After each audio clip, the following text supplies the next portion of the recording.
प्राणायाम से कैसे वजन घटा सकते हैं? प्राणायाम तो हर तरह की समस्या का सबसे बड़ा समाधान है। प्राणायाम में हर समस्या का समाधान छिपा हुआ है। अभी हम बात करते हैं वजन कम करने के लिए कौन कौन से प्राणायाम करें। 7 तरह के प्राणायाम हमें करने चाहिए, लेकिन हमें कैसी समस्या है और हमारे पास कितना समय है, इसके अनुसार हमें प्राणायाम को चूज़ करना होगा कि हम ये प्राणायाम हर दिन करेंगे। कपालभाति शुद्धि क्रिया और अनुलोम विलोम प्राणायाम, ये दो तो अवश्य हर दिन हर किसी को ज़रूर करना चाहिए, चाहे आपको कोई समस्या हो या ना हो। लेकिन वज़न कम करने के लिए सबसे ज़्यादा कौन सा प्राणायाम करें? भस्त्रिका सबसे ज़्यादा करें और अनुलोम विलोम तो करना ही करना है। भस्त्रिका ज़्यादा करें और कैसे करें, आइए हम कई वेरिएशन के साथ भस्त्रिका करते हैं जिससे अपना वज़न कम कर सकें। तो पहले बैठ जाएंगे हम वज्रासन में। आप किसी भी आसन में कर सकते हैं। यदि आप नीचे बैठने में सक्षम नहीं हैं तो चेयर पे भी बैठ के कर सकते हैं। तो भस्त्रिका प्राणायाम के बहुत से वेरिएशन हैं। ये वेट लॉस के लिए हो रहा है तो बहुत हेल्दी होंगे वही इस तरह से करेंगे। और यदि किन्हीं को समस्या है, कोई भी प्रॉब्लम है हेल्थ से रिलेटेड, कि बैठने में समस्या है या कोई दिल की बीमारी है, कमज़ोरी है, इस तरह की प्रॉब्लम है, तो आप अपने हिसाब से ही करेंगे, फास्ट नहीं करेंगे। लेकिन भस्त्रिका सबको करना है, चाहे हेल्दी हों या बीमार हों।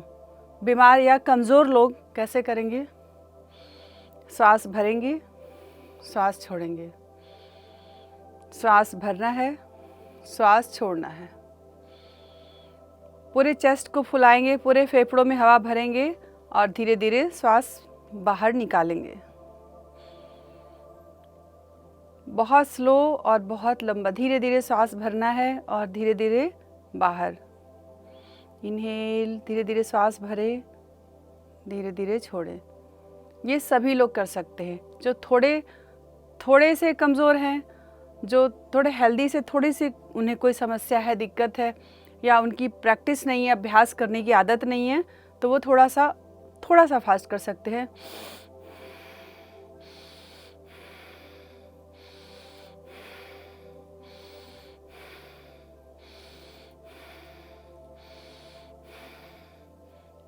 इतनी स्पीड से एकदम धीरे, बहुत धीरे, धीमी गति से करेंगे।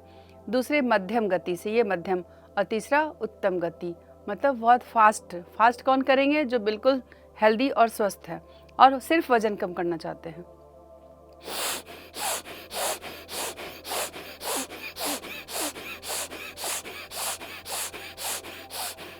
फास्ट, अगर कमज़ोर लोग फास्ट ब्रीदिंग करते हैं तो उन्हें चक्कर आ सकता है, बीपी बढ़ सकता है और कुछ भी हो सकता है।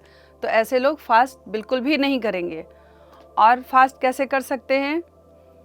इतना फास्ट करेंगे तो वज़न कम होगा, लेकिन वही करेंगे जो बहुत हेल्दी हैं। कैसे करेंगे? पहले 20-20 के 3 सेट्स करते हैं। 20 टाइम्स पहले करेंगे, मन में काउंट करते हुए आंखें बंद करके 20 टाइम्स। कैसे करेंगे भस्त्रिका? फास्ट। जो लोग बिल्कुल स्वस्थ हैं, इस बात का ध्यान रखें, देख के, वीडियो देख के या यूट्यूब देख के प्रैक्टिस नहीं करनी है। आपको अपने हेल्थ के हिसाब से ही प्रैक्टिस करनी होती है। कैसे करेंगे? पोजीशन लेंगे, श्वास भरते हुए पूरा हाथों को खोल देंगे और श्वास छोड़ते हुए मुट्ठी बंद करके वापस आ जाएंगे। जो लोग हेल्दी बहुत ज़्यादा नहीं है, थोड़े कमज़ोर हैं, वो ऐसे करेंगे, श्वास अंदर, श्वास बाहर। जितनी गति से श्वास भरेंगे उतनी ही गति से श्वास बाहर भी छोड़ेंगे। कैसे? श्वास अंदर, श्वास बाहर। लेकिन जो लोग हेल्दी हैं, सिर्फ वजन कम करना चाहते हैं, इससे हमारे फेफड़े भी बहुत मजबूत हो जाते हैं। कैसे करेंगे?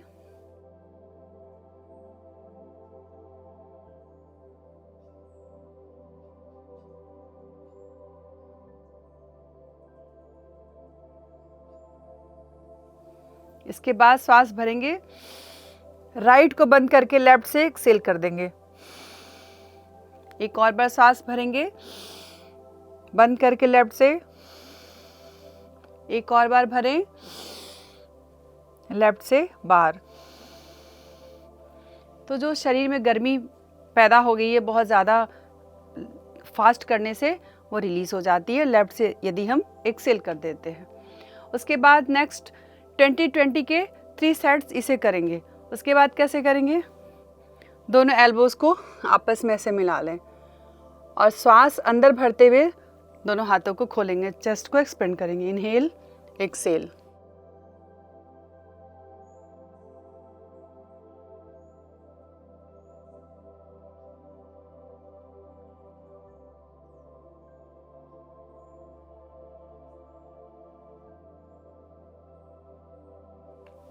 सांस भरेंगे,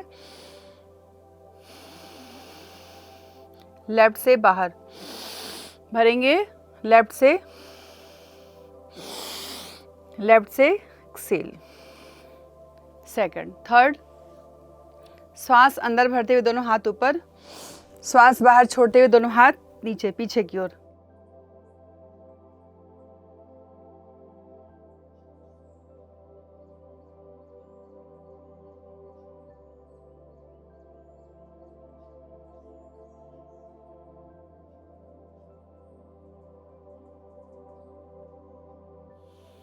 लेफ्ट से बाहर। नेक्स्ट, श्वास अंदर भरते हुए दोनों हाथ पीछे, श्वास बाहर छोड़ते हुए हैंड को क्रॉस करेंगे, एक बार राइट हैंड ऊपर, एक बार लेफ्ट हैंड ऊपर।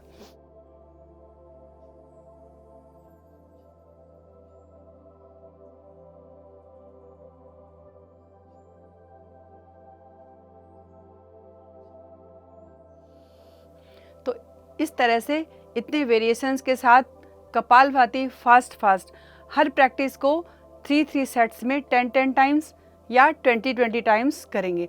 15 मिनट्स यदि डेली भस्त्रिका, कपालभाति और अनुलोम विलोम किया जाए तो वज़न कम होने के साथ बहुत सारी बीमारियों से हमें छुटकारा मिल सकता है। तो इस तरह से भस्त्रिका किया। कपालभाति शुद्धि क्रिया तो हम पहले ही बता चुके हैं, वो ज़रूर करना है। नेक्स्ट, किसी भी ध्यानात्मक आसन में बैठ जाएं, पद्मासन, अर्ध पद्मासन, सुखासन, स्वास्तिक आसन, सिद्धासन, जो आपको कंफर्टेबल लगे। उसके बाद करेंगे अनुलोम विलोम प्राणायाम। एक हाथ की ज्ञान मुद्रा बना के रख लेंगे, प्रणव मुद्रा बना लेंगे।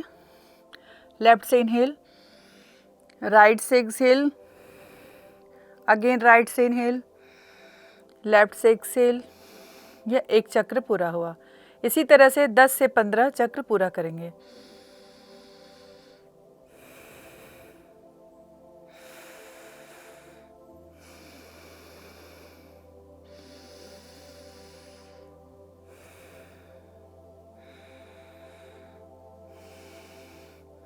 अनुलोम विलोम लेफ्ट से स्टार्ट करेंगे और जब एंड करेंगे, ख़त्म करेंगे तो लेफ्ट से ही एक्सेल करके एंड करेंगे। इस तरह से अनुलोम विलोम करेंगे, कम से कम 5 मिनट ज़रूर करेंगे। उसके बाद करेंगे उद्गीत प्राणायाम, ओम चैंटिंग, कम से कम 11 टाइम्स, 11 बार ज़रूर करें। श्वास भरेंगे,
अभी हमने बात की प्राणायाम की, हमने प्राणायाम का अभ्यास किया।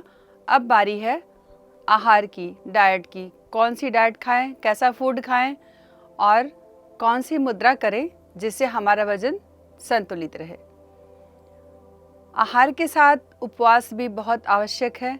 सही तरीके से उपवास करने से हमारी बहुत सारी समस्याओं के साथ साथ हमारा वज़न भी संतुलित होता है। उपवास बहुत ज़रूरी है, लेकिन डाइटिंग ज़रूरी नहीं है। बहुत से लोग वज़न कम करने के लिए बहुत कम भोजन करना शुरू कर देते हैं, खाना बंद कर देते हैं। इससे गैस बनती है और भी ज़्यादा वज़न बढ़ जाता है। उपवास करें, डाइटिंग नहीं। 16 घंटे का उपवास ज़रूरी है, या हफ्ते में एक दिन उपवास करें, जल पीकर रहें, जूस पीकर रहें, कल्प करें। इस तरह से अपने डाइट को, इस तरह से अपने खाने पीने की आदतों को ठीक करके भी वज़न कम किया जा सकता है। अदरक का पानी 2 बार पिए। 5 मिनट लगते हैं बनाने में। 5 मिनट अदरक को क्रश करके बॉयल करें और 2 बार इसका पानी पिए। इससे भी वज़न कम करने में मदद मिलती है। लौकी का जूस भी वज़न कम करने के लिए बहुत अच्छा कारगर उपाय है। लौकी के जूस में फाइबर भी बहुत होता है और लो कैलोरी भी होती है, जिसकी वजह से हमारा वज़न कम होता है। मूंग की दाल का सेवन करें, मूंग की दलिया खाएं, खिचड़ी खाएं, मूंग के दाल का जूस पानी पिएं और मूंग के दाल का चिला खाएं। इस तरह से मूंग को बहुत ज़्यादा अपने डाइट में इंक्लूड करें, जिससे फाइबर मिलने के साथ साथ, हल्का होने के साथ साथ पचता भी अच्छे से है, इससे पाचन भी ठीक होता है और वज़न भी कम होता है और हमारा पेट भी भर जाता है। तो मूंग की दाल को अपने डाइट में इंक्लूड करें, लौकी के जूस को इंक्लूड करें। लौकी, मूंग, अदरक का पानी, आप आंवले के जूस को पिएं। कभी कभी कुछ लोगों को आंवले के जूस या नींबू के पानी से एसिडिटी हो जाती है, तो खाली पेट ना लें इसे। कुछ खाने के बाद, कुछ आधा 1 घंटे के बाद इस तरह के जूस को पी लें। लेकिन विटामिन सी वज़न कम करने के लिए और रोग प्रतिरोधक क्षमता बढ़ाने के लिए बहुत ज़रूरी है। तो आंवला और नींबू को अपने डाइट में अवश्य इंक्लूड करें। ढेर सारा फाइबर वाला फूड खाएं। भुने चने छिलके सहित रोज़ 1 मुट्ठी खाएं। कितना लें? अपनी मुट्ठी में ऐसे लें, जिसे खाना हो अपनी मुट्ठी में इस तरह से चने को लें और हाथ नीचे करें। इतनी मुट्ठी में जितने चने आते हैं उन्हें गुड़ के साथ या किशमिश के साथ खाने से वज़न भी कम होता है और एनर्जी भी भरपूर मिलती है। तो इस तरह की चीज़ें अपने डाइट में इंक्लूड करें। खूब सारा पानी पिए। गर्म पानी जब भी पिए, गर्म पानी पिए। यदि ये पॉसिबल नहीं है, आपको सूट नहीं करता, अवेलेबिलिटी नहीं है, तो 2 बार ज़रूर गर्म पानी पिए। 2 बार नहीं तो कम से कम सुबह उठने के बाद 1 बार गुनगुना पानी अवश्य पिएं। इससे भी वज़न कम होने में मदद मिलती है। तो गोधन से भी हमारा वज़न कम होता है। गोधन से भी एसिडिटी होती है अगर एम्प्टी स्टमक लें कुछ लोगों को, तो उन्हें थोड़ा सा उसमें हनी को इंक्लूड करके पिए, तो इससे एसिडिटी नहीं होती है। अब बारी है मुद्रा की। कौन सी मुद्रा लगा के हम अपने वज़न को कम कर सकते हैं। लेकिन कोई भी मुद्रा ऐसी नहीं है जिसे करने से 100% टोटल उसी से काम हो जाए। सिर्फ एक मुद्रा लगाने से पूरा वज़न कम नहीं हो सकता। यह एक सपोर्ट है। इस मुद्रा को करने से वज़न को कम करने में आपको मदद मिलती है। तो वह कौन सी मुद्रा है जिससे हम वज़न करने में हेल्प ले सकते हैं? सूर्य मुद्रा। अपनी अनामिका उंगली को अपने अंगूठे के रूट में लगाएं और अंगूठे से अनामिका उंगली को दबा दें। ऐसे इस तरह से बनती है सूर्य मुद्रा। और बाकी उंगलियों को सीधा रखें। सूर्य मुद्रा में बैठकर 10 से 15 मिनट आप ध्यान कर सकते हैं, जाप कर सकते हैं, लंबी गहरी सांस ले सकते हैं, धीरे धीरे भस्त्रिका कर सकते हैं। आप कुछ भी करें, इस मुद्रा में आंखों को बंद कर लें, किसी भी आसन में बैठ जाएं। यदि आप ज़मीन पे नहीं बैठ पाते, आप चेयर पे भी बैठ के, बेड पे भी बैठ के, कहीं भी बैठ के इस मुद्रा को कर सकते हैं। इस मुद्रा को करने से 1-2 मिनट नहीं, 10 से 15 मिनट कम से कम इस मुद्रा को करें, प्रतिदिन करें, तो आपको वज़न कम करने में बहुत सहायता मिलती है। इससे कोलेस्ट्रॉल भी कम होता है। लेकिन हाई बीपी वाले इसका अभ्यास सोच समझ के करें, अपने डॉक्टर की सलाह से करें, क्योंकि इससे गर्मी उत्पन्न होती है तो बीपी बढ़ सकता है। कोलेस्ट्रॉल तो कम होगा, लेकिन बीपी वाले इसकी सावधानी से प्रयास करें इसको करने का। तो अब बारी है आज के सुविचार की। ज़्यादा से ज़्यादा समय अपनी श्वासों के साथ बिताएं और सत्य में जिएं। तो आज के लिए बस इतना ही। अगले एपिसोड में मिलते हैं किसी दूसरे विषय को लेके। तब तक के लिए नमस्कार। PMC हिंदी बदले जी